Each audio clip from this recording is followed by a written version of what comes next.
Okay, thank you very much. My name is Alfonso Ruiz. I'm from Spain.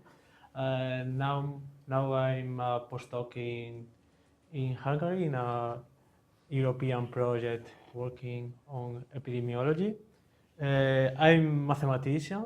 My background is in dynamical systems, namely in bifurcation, attraction, and chaotic dynamics.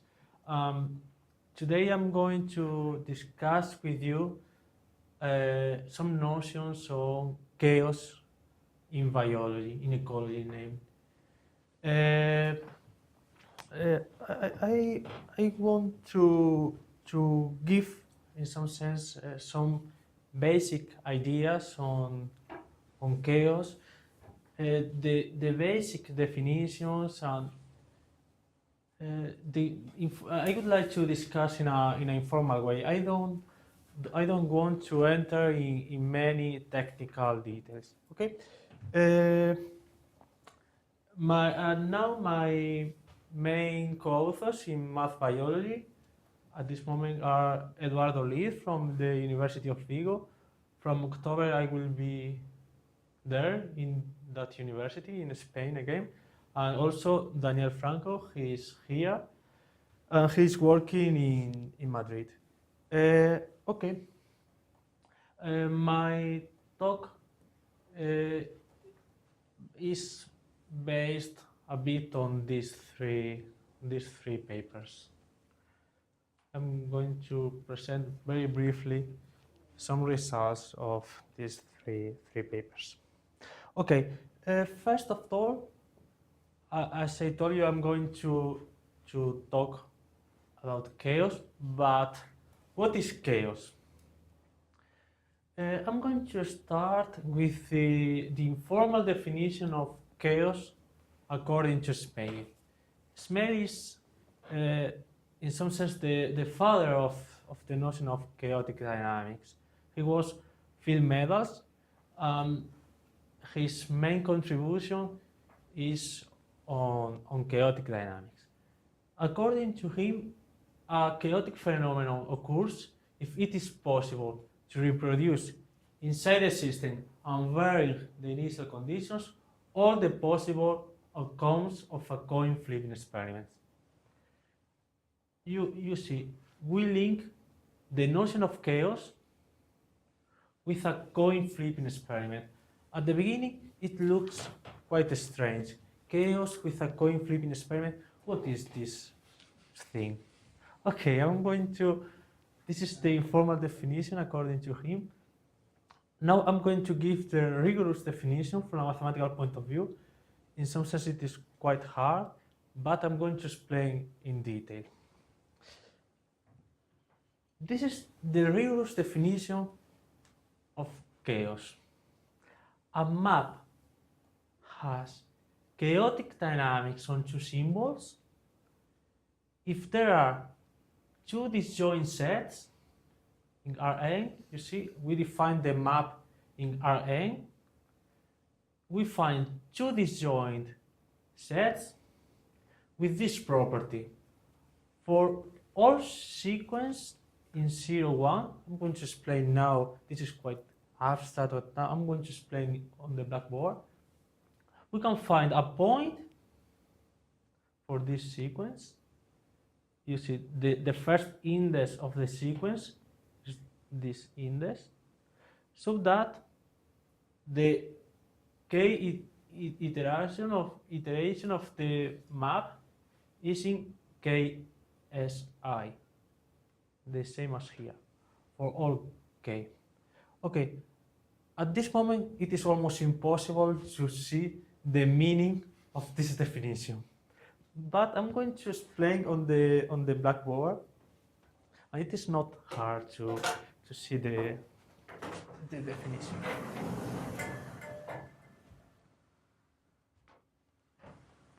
I'm going to clean. I think that, in my opinion, the best way to see the definition of chaos is on the board.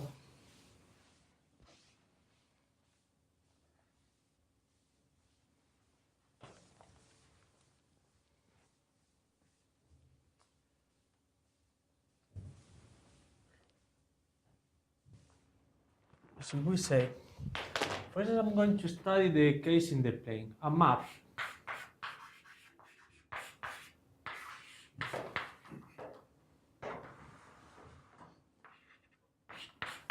Defined on the plane has chaotic dynamics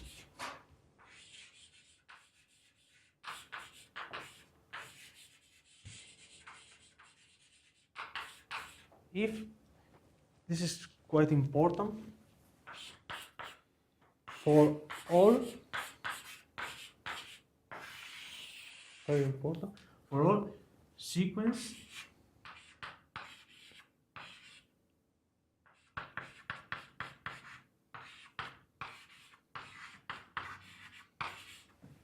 we find a point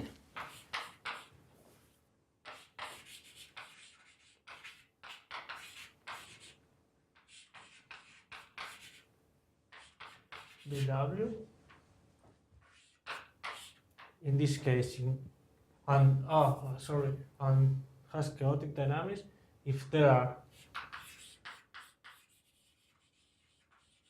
two sets. I forgot this.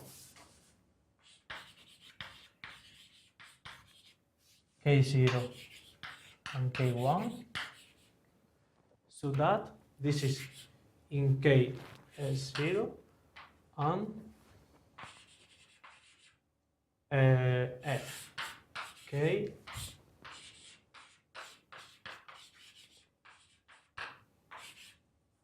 For all. Okay, this is the definition that I put at the beginning. Okay, we have chaotic dynamics if we have two sets. If we can find two sets, K0 and K1. And which is the meaning of this property? For instance, imagine that we take this sequence 0, 0, 0, 1, 0, 0, 0, and so on. 1, 0. For this sequence, we find a point in this case so that we see this is in the first, the point is in the first index, I mean K0, this index. The first iteration is in, again, K0. The second iteration is in K0. The third iteration is in K1. The fourth is in K0, and so on. For this particular sequence, this is the meaning of this condition. For this particular sequence, we find a point so that we start here. When we apply the function, we stay here also. We stay also. After that, we jump here, here, here. For instance, if we take this sequence, for instance,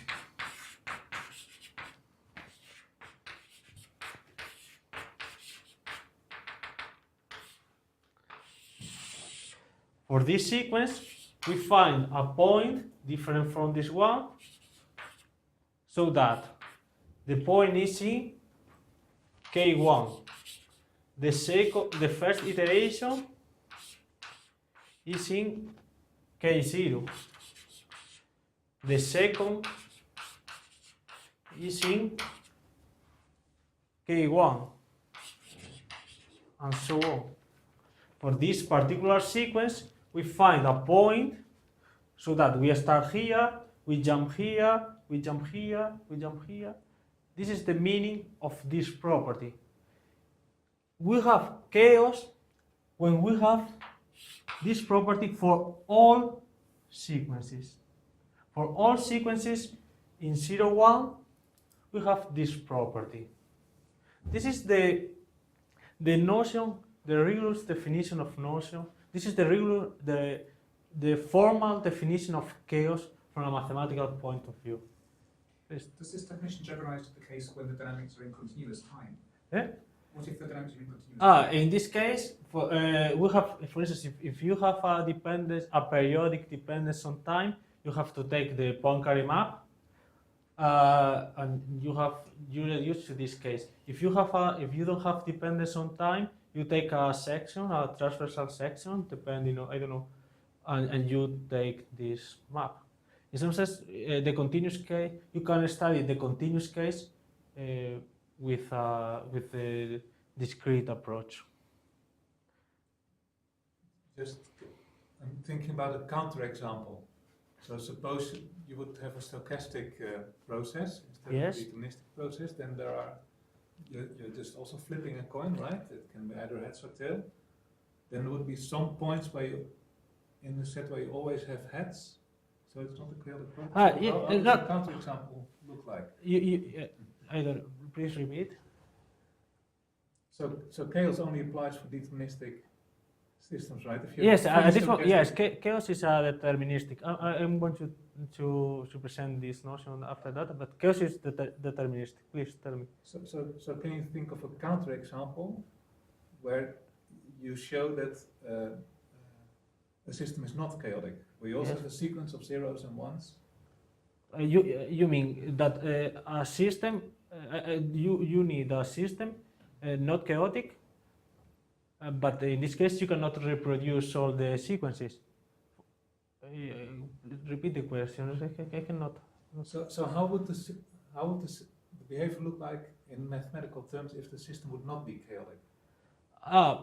For instance, I'm going to give you an example, a very simple example. For instance, imagine that I take the map, this one, the constant one.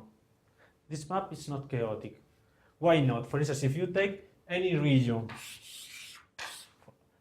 for instance, any region, Yeah, any interval. Yeah. For instance, if you for any region, you can only reproduce. For instance, in this case, you can only reproduce the sequence 1, 1, 1, 1, and 0, 0, 0. Apart from this sequence, these two sequences, you cannot reproduce, for instance, this one for any set. You cannot find two sets so that you can reproduce different sequences apart from this one. For a periodic system, for instance, that switches back and forth between 0 and 1? But maybe for this case, for instance, you mean for this map, I think that you have in mind this one, minus x, and that f squared is x. In this case, you can only reproduce 0, 1, 0, 1, 0, 1, and 1, 0, 1, 0. You cannot reproduce more than these two sequences. And yes, and also 0, 0, 0. You cannot find. Okay, now I understand. If for instance, if we go back to the coin flipping notion that I give you, this is the coin flipping experiments, and this is the translation in the dynamical system. At the beginning, I told you a chaotic phenomenon occurs if it is possible to reproduce inside the system and vary the initial conditions all the possible results of a coin flipping experiment. This is the coin flipping experiment, and this is the way of reproducing the notion.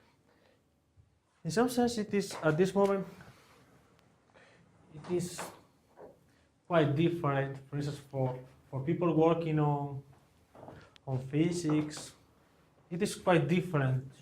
You should push it down all the way. Like a sensor or something. Oh, sorry. Right, pressing the space bar. It's probably going to sleep. That's amazing.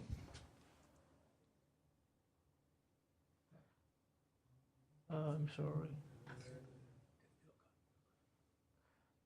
Okay.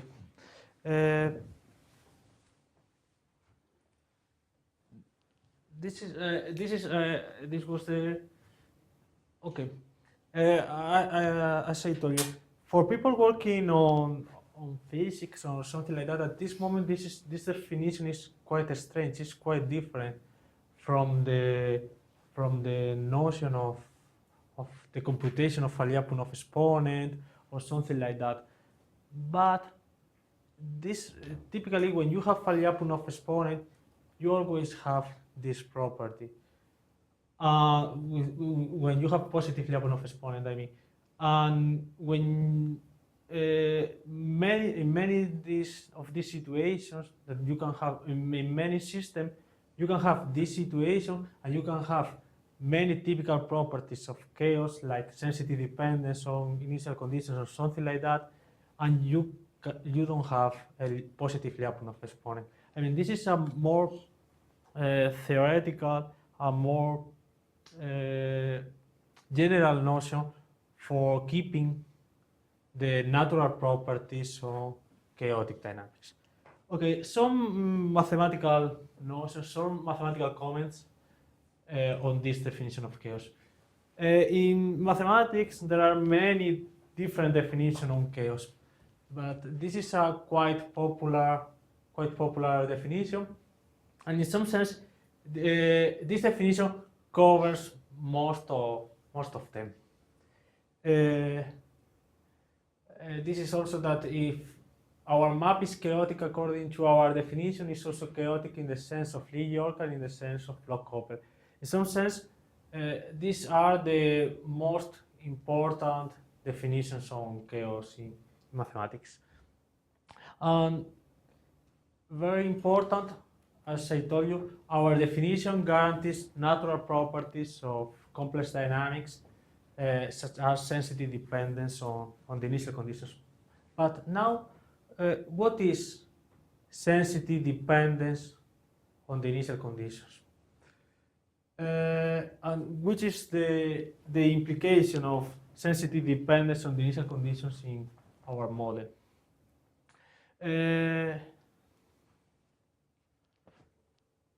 Okay, the notion of sensitive dependence on the initial conditions is connected with the butterfly effect. The sensitive dependence on the initial conditions means that any small perturbation of the initial conditions can produce great changes in the future. In many cases, unpredictable implications in the future. And we use this butterfly effect because the motion of the butterfly wings in the past can create a hurricane in the future. This is the notion of butterfly effect. I'm going to give the precise definition of sensitive dependence on the initial conditions. A map has sensitive dependence on the initial conditions if we can find a value so that for all epsilon, and this value can be very small, it is possible to find two different points so that at the beginning the distance of these points is smaller than this epsilon. This parameter is free, we can choose whatever. After some time, the distance is greater than rho. This is the notion of sensitive dependence on the initial conditions, the rigorous definition of sensitive dependence on the initial conditions. Which is the implication of sensitive dependence on the initial condition? If we have a model, if we have a real situation, when we have sensitive dependence on the initial condition, the main implication is that it is impossible to predict the long-term behavior from experimental data. Why? The reason is quite simple. If we take some experimental data, we have an error for taking this data. And which is the implication that this small error can produce a great difference in the future. But it is really, really very important to evaluate the sensitive dependence on the initial conditions in the models. I mean, for instance, if we have that this row, this parameter is very small, maybe, yes, we have sensitive dependence on the initial conditions, but it is not very important.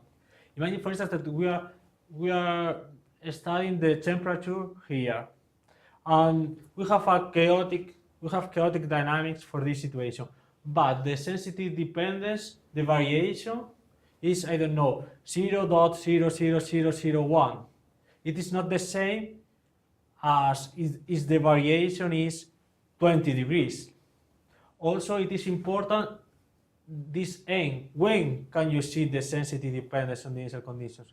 For instance, if you see this difference after 3 days or a week or after 1,000 years, when we study a chaotic regime, in my opinion, it is important to take into account this intensity of sensitive dependence, and also when can you see the sensitive dependence. Okay, now I'm going to, now in the models, we are going to present some ideas to compute this rho and this n. Okay, now I presented the notion of chaos. I know that at the beginning it is quite hard to see the meaning. Now I'm going to give some construction, producing some geometric constructions producing chaotic dynamics. I'm going to present this construction. Imagine that we have a map in the plane, and we have a map defined on the plane, and in the face space we can find two rectangles, two disjoint rectangles, so that the image of my map of this rectangle is this one. Where is this? You see, we expand this in the x direction, and we expand in the y direction. You see, this boundary is here, this boundary is here. You see this expansion, and also for this one, this rectangle, we have exactly the same. You expand in both directions, but we have this reverse effect. Here you see this boundary is here, this one is here, okay? In this situation, if we have a map having this property, we have chaotic dynamics, okay? And now a different construction, the classical Smale horseshoe. In some sense, the construction is similar to the previous one. We have a map in the plane, we have two rectangles, and in this rectangle we have a compression in the y direction and an expansion in the x direction. You see, the image of this rectangle under the map is this one. You see, this boundary is here, this boundary is here, and for this rectangle, you see, we have again this reverse effect, and we have a compression in the y direction, a expansion in the x direction. In this case, we have chaotic dynamics. In some sense, for this construction, Smay got the field medals, more or less. Yes, it is quite important because this is quite, you can find in some examples this. And I want to tell you that it is quite important that he's quite, he's alive now. He's working in California, in Berkeley, maybe. Oh, Excuse me, can you explain how this? I just don't see how it yeah, is equivalent to chaotic dynamics. yeah, yes, it is. It is not. It is not easy. Okay. There's No, one but step for the field no, but I want to tell you that, for instance, this definition that I presented at the beginning, if we have this construction, you can find the sets. In fact, the sets is this one and this one. Okay. But no, it is not easy to see directly. It is normal. No, but I want, for instance, you see, I'm not presenting anything concerning Lyapunov exponents. In some sense, we are working for a more geometrical perspective. Okay. Now, after this mathematical approach, now I'm going to present some real situations when we have chaos. I'm going to present I'm going to discuss briefly some ecological experiments concerning chaos. And to the best of my knowledge, the first time that the presence of chaos was detected by experiments, by real experiments, was to study the evolution of the floor-orbital trivolium, to study the evolution of this species. For evolution, the evolution is the evolution of the number of individuals. For this species, we have 3 stages: larvae, pupa, and adults. And when you say evolution, you're actually talking about mathematical evolution rather than Yes, biological evolution. Population dynamics. Population dynamics. The results are in this paper, and the experiment more or less is the following. They have some. They count the number of individuals of each species, of each stage. I mean, after 2 weeks. Here we have some parameters. This is the parameter depending on the conditions of the environment. They move exactly this in these experiments. They move this parameter.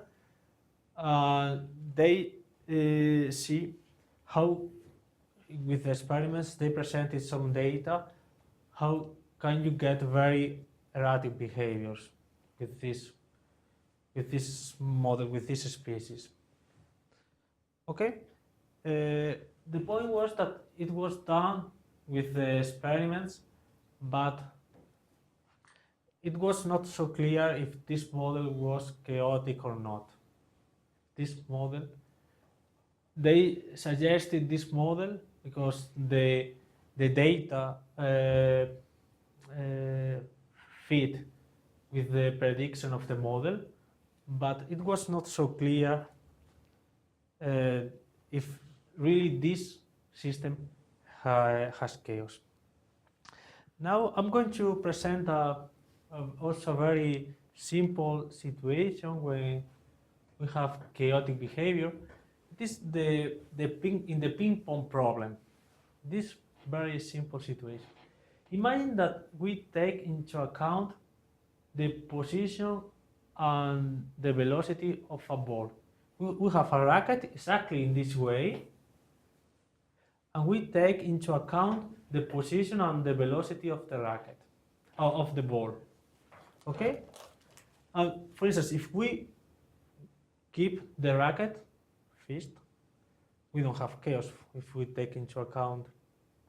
But for instance, if we move periodically the racket in this simple way, for instance, for half of the time, for half of the period in this way, and for the other half of the period, we move in this way, okay? And we repeat exactly, we put the ball and we move in this way. In this situation, this simple situation, we have chaos. It was detected in this paper, but it was not done theoretically. They see in that classical paper that in this situation you have chaos in this simple situation, but no, there was no a theoretical proof. Okay, these are, in my opinion, two important examples. This one is quite simple, and the previous one, concerning the presence of chaos in real situations. Now, I'm going to discuss, finally I'm going to discuss some models, some biological models concerning chaotic dynamics. We are going to find the constructions that I presented before in concrete biological model. I'm going to see the biological implications of this approach. I'm going to first I'm going to give the last definition in the talk, the notion of turbulent function. We say that a map in one dimension is turbulent if we can find four constants, beta 0, beta 1, with this property. Okay, the graph of the graph of a map having this property is something like that.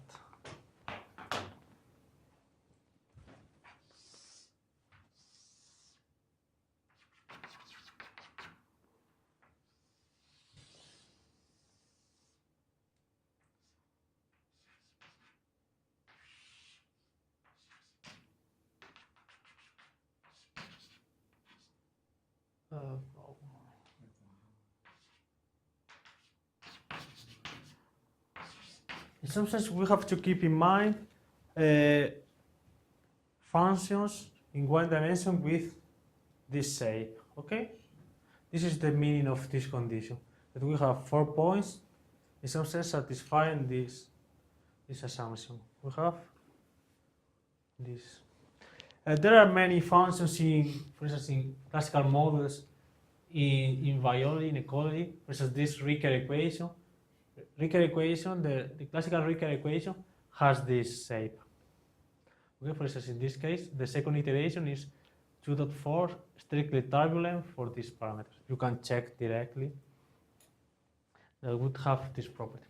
I'm going to present a concrete model, very simple model, and we are going to apply this methodology, and we are going to see the implications that we can get when we apply the methodology. This is a very classical model with name Clark's model. And in this model, we're working with a scalar equation, but of higher order. You see, we have here a delay. And we use this model to study the number of reproductive adults in a population. In this model, we have a probability of surviving. Alpha is the probability of surviving. And here we have a recruitment given by F, and only after K periods, the population the individual can reproduce. Okay, this is a simple way for this to study the evolution of a stage age population. For this simple model, we can have this result. If we have, this is the map associated with the model, with the equation that I presented before. If we have that this function f is turbulent, I mean, if the function f has this shape, then we can find a threshold alpha 0, so that if alpha is between 0 and this threshold, f alpha k, the k iteration, has chaotic dynamics on two symbols, the definition that I presented at the beginning, in these regions. Okay, in a simple way, if we go back, if this map, the recurrent function, has this shape, we have chaotic dynamics for this simple model. You see, we don't say anything concerning the output of exponents or something like that. I'm going to present a concrete example of this theorem to see the implications. For instance, imagine that we have our recruitment depending on two periods, and we take this function, this recurrent map. As I told you, this map, the second iteration, has in some sense this shape, something like that. We apply the theorem that I presented before, and we have that for this threshold, we have chaotic dynamics. In this case, the important thing is that the chaotic behavior, we know where is the chaotic behavior. The chaotic behavior is in this set and in this set. We can deduce many implications concerning the definition directly. For instance, if we take this sequence, we find a point, in this case in N1, so that the fourth iteration is in N0. You see, we have to follow the sequence here. The 8th iteration is in N1, after that in 0. You see, we are working with 4 times any number because the map having chaotic dynamics is the 4th iteration. For instance, in this case, we can compute the sensitive dependence on the initial conditions with this approach. For instance, if we take epsilon for any epsilon, we can find 2 points in this region. We know where is the chaotic behavior, so that at the beginning the distance is smaller than this epsilon that we fish. It can be as small as you wish, and so that the distance is greater than 0.5, but we know the maximum, where is the maximum for this n. Before this number, you see we have b depending on this epsilon, we will see the sensitive dependence. Okay, this is important. We will see a sensitive dependence of 0.5 at least after a time that we know. N star is the logarithm of b divided logarithm of 2.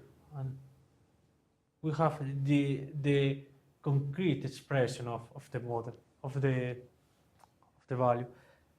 Okay, now I'm going to, for instance, we can use this methodology for proving the existence of chaotic dynamics for the model of the trivolume. And for this case, we have the map, this map. Essentially, if this map, when this map has this shape, as we can apply the method, and we have chaos. And also, finally, for instance, for this classical Leslie model, we repeat and we can find the constructions that I presented at the beginning. And if we have some conditions, we have these conditions, we have chaos. Okay, this is the references concerning the work, and thank you very much for your attention.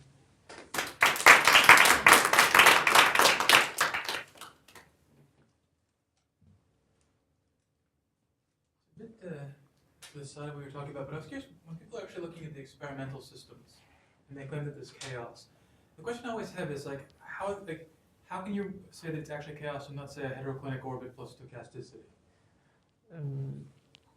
You mean from the experiments? Yeah, from the experiments, because that's always my first thought. Yes. For instance, it is important to give the rigorous proof that if you really have chaos or not, because yes, you can fall in. But I guess what I feel like, can you actually distinguish between the two experimentally? Be able to say that in fact, are we really in this part of the bifurcation diagram, or are we over here, but there's noise which makes it looks like we're over here? You know what I mean? Like, how does one actually distinguish the two, or is it just not possible? You mean from the experiment? Yeah, from the experimental side, or is it sort of incidental what you do? I think that yes, you have to take care for in this situation, because in some sense it is not so clear how can you distinguish from, for instance, in this case. And I think that, in my opinion, this is a reason to prove theoretically if you really have chaos or not. But in an experiment, that's not. I mean, the only way you can prove it theoretically is if you knew that your system actually obeyed the equations in the model, right? And the model is always just a simplification in order to guide our thinking. So I don't think that it's even possible to say that, oh, you prove it. I understand that you can prove that the model that they use for the flower beetles has chaos, right? And maybe for something like a ping pong, in a vacuum, whatever, then maybe you really believe what the equations of motion are, right? But Yes, maybe you mean that in biology sometimes the models are quite simple, and maybe it can be not enough to give the. Yeah, well, it's just the model is not an exact description of the system. Sometimes you don't have a model, you just got data. It's some way of just looking at the data or determining. What Jeff was trying to do earlier was look for tipping points based solely on the oscillations in the data. Is there some way? That's kind of the beauty of Lyapunov exponents, because they tell you about how quickly you lose track of the initial conditions in the system, and that's Yes, but the point is that, for instance, for a Lyapunov exponent, I mean, for instance, if you have, for instance, a map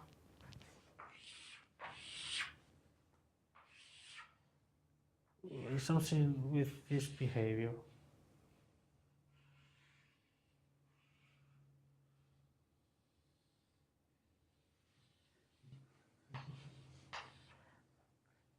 This map is chaotic. Mm-hmm. But this region, these sets for the Lyapunov exponent are not very good. For instance, if you are working here, the Lyapunov exponent maybe is 0, but this orbit can be chaotic. This is for instance, this is. But in your rigorous way, you need to know the functional form. Yes, for instance, yes. In this case, for instance, you have positive Lyapunov exponent. Yes, but for instance, this map also satisfies this condition, and the Lyapunov exponent is not so good.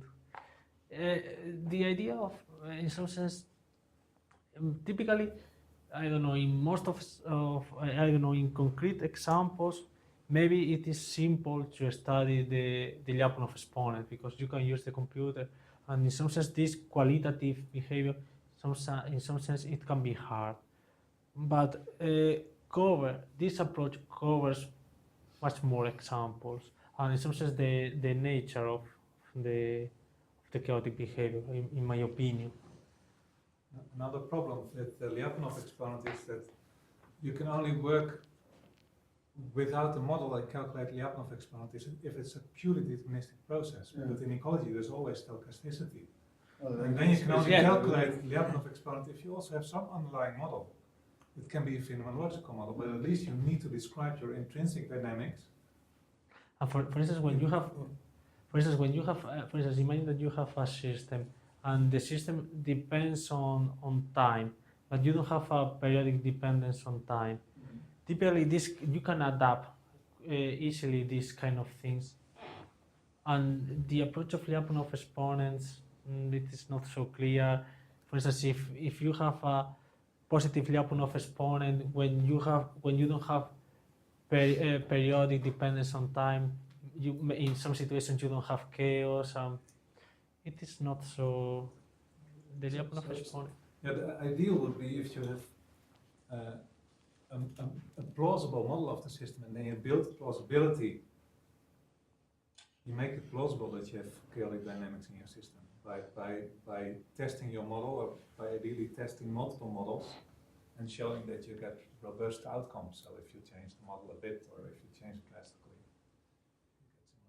you get similar outcomes. But I published papers on chaos in ecology with experimental data, but foolproof, rigorous foolproof that is acceptable for the mathematicians is not possible with data. Yes, yeah. It's Yes, only possible and the reason is that, for instance, if you see my definition of chaos involves infinite sequences. For instance, yes, this is the. For instance, when I put this, you see, always I put dots. It is an infinite process. Yes, because you can say, yes, you can see very erratic behavior with your data, but I can think, this is a period, I don't know, 5,000. Quasi-periodic. Yes, or something like that, a quasi-periodic, or. And maybe from the standpoint of ecology, it just doesn't matter. I mean, if it's a period Yes. of 5,000 or if Yes. it's chaotic, then it's intrinsically unpredictable and sensitive. And Yes, yes. right, so, So if I would give you a time series, I have time series with me here to the institute. If I would give you a time series of say 20 years of ecological data, could you apply this methodology of yours? And because you need a model of the system, right? At this moment, for this approach, you need the model. You need the model. You need the function. The definition of chaos is concerning. My definition of chaos is concerning a map, a model. I can adapt to continuous model, PDE, whatever, but you need a model. In some sense, you can adapt when you don't have the functions. In some sense, if you can reproduce, for instance, if you have the time series and you can find, I don't know, you can split the region. I don't know, for instance, if you are taking into account animals and you say from 5 till 20, for 25 till 40. And you have, okay, I can reproduce more or less some sequences. I have data to have at the beginning I'm here, after that I'm here, I'm here, I'm here. And in some sense, if you can do it in many sequences, you can expect, it can be chaotic. But you can also think that, for instance, the number of sequences that I was using, it is infinity also. But in some sense, when you have a time series, in some sense you have to do, in some sense try to look for two regions, Two states. and to have this set, this condition.